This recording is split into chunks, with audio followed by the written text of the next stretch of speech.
Hello and welcome back to some Sun River Shenanigans. Today we're going to be doing some candle shenanigans. So to start, you're going to need some wax. So I have two different kinds. I have this guy from Joann's. It's 1 pound bag and they have all kinds of different colors and sizes. And these guys are just good for overall making. They don't have any scent in there, so you can do whatever you want and you already have a color. Or you can go to the thrift store and get some nifty used candles like these guys. The long ones, you just gotta break them and get that wick out of there, but then you have all this wax to use. Or you can get one of these guys that are partially used and you just gotta melt it down and make sure you get that wick out of there as it's melting. But then you have this nice red color, and they usually don't have any scent to them, so you can add whatever you want. Or you can get some wax melts. So there's all kinds at the thrift stores that you can use, or you can go to Joann's and get a pre-packaged bag. Either one will work, just however you want to do it. The other thing you'll need is some scent. And we chose mango today, also at Joann's. They have all kinds. And I'm sure you can find them at other places, but that's where I like to go. The other thing you'll need is some jars. And I usually use mason jars like this guy. This is a candle we made earlier. But today, I'm going to be using some fancy glasses from my new place of work because we burn candles so everything smells good, but then the candle will go out and then we just toss the glass, and I was like, I can repurpose those just like everything else. So we're going to be using some fancy jars today for our fancy wax with our fancy mango smell. The other thing you'll need is some kind of stirring instrument. Preferably something that you don't care too much about because it will get waxy and it will be hard to get that wax off. It will be a permanent candle making spoon.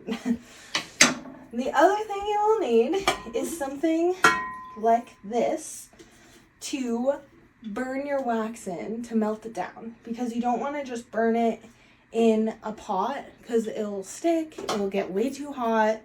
It's just a mess.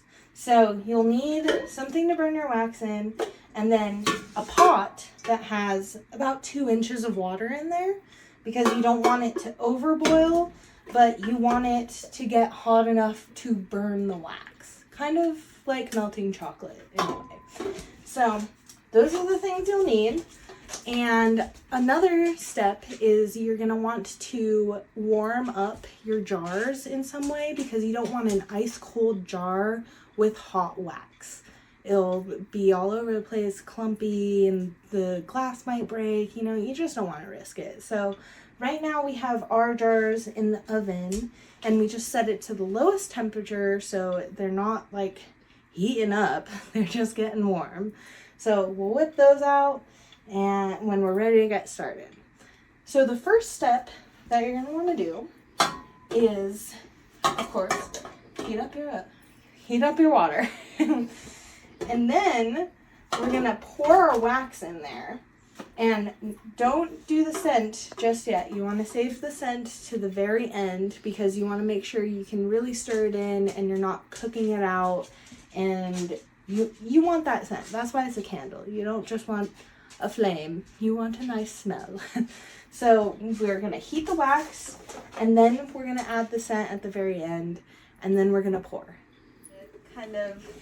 You don't want too much water in there, because then you'll have a big boiling mess and it'll boil towards your hand and it'll just be all over the place.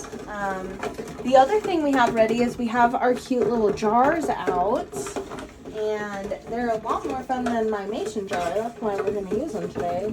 But I have 3 main jars ready, and then I have the 2 little guys just in case I have like a little extra. Then I can use that in one of the little guys, or just do a partial candle for later. But we're getting there. And then another thing that I'm not doing right now, but is preferred by a lot of people, is that you want to have a thermometer just to make sure that your wax is at 160, because you don't want it to go over 200. But we're just winging it. So now we're going to add our scent, mango. And I want it to be kind of strong, so I'm gonna do a 1 and a 2 and 3. Maybe I'll do 5. Let's see what we're doing. Strong mango candle. Make us think it's summer. It'll be fun. So I got all 5 of my droppers in there.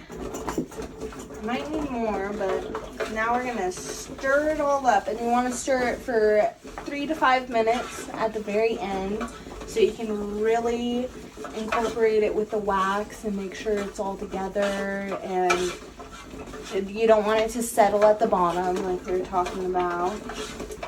So just make it real nice. It's looking good so far. Okay, it's looking good.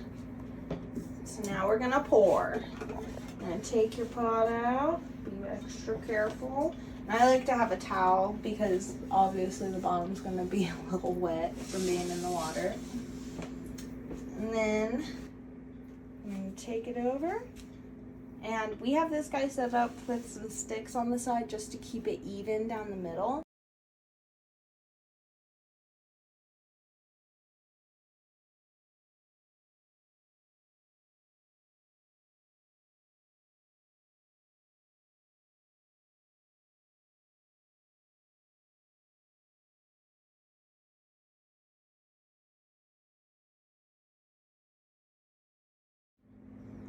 And now, gotta let them sit for 24 hours.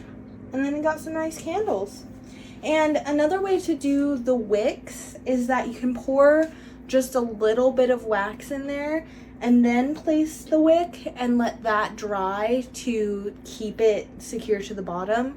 But the way that I like to do it is I use a hot glue gun and glue them to the bottom in the middle, because I just like to have it more secure like that.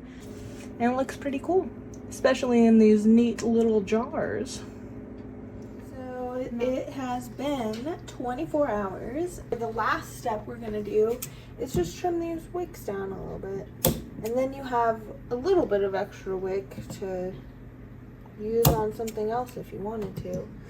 But we're all set, and they're ready to be wrapped up for some nice birthday presents. So I hope you enjoyed, and I hope that you get out there and try and create some candles too. And thanks for stopping by for some Sun River shenanigans.